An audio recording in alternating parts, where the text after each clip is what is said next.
Degree of freedom एक ऐसा topic जो हर एक एग्जाम में पूछा जाता है, चाहे टीजीटी हो, पीजीटी हो, नीट हो, जेई हो, जेआरएफ हो, गेट हो, जेएम हो, हर एग्जाम में आता है क्या degree of freedom? Degree of freedom actually बताता है इंडिपेंडेंट मूवमेंट ऑफ पार्टिकल्स और system. Total degree of freedom निकलता है 3 × n के फार्मूले से, जहाँ n होता है नंबर ऑफ एटम इन ये मालिक्यूल। जैसे कि अगर हीलियम में 1 एटम है तो 3 होगा, हाइड्रोजन में 2 एटम है तो 6 होगा, CO2 में 3 एटम है तो 9 होगा, बेंजीन में 12 एटम है तो 36 हो जाएगा।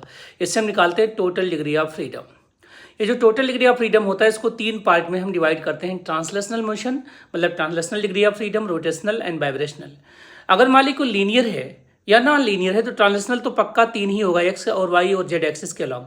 लेकिन रोटेशनल लीनियर के केस में 2 और नॉन लीनियर के केस में 3 हो जाता है। अब अगर हम देखते हैं लीनियर मालिक्यूल जैसे CO2 N2 हुआ तो वाइब्रेशनल कितना होगा? टोटल तो 3n है, जिसमें 3n में से आपका 3 क्या हो गया? ट्रांसलेशनल और 2 क्या हो गया? रोटेशनल। तो 3 + 2 कितना हो गया? 5। बचा कितना वाइब्रेशनल? 3n - 5।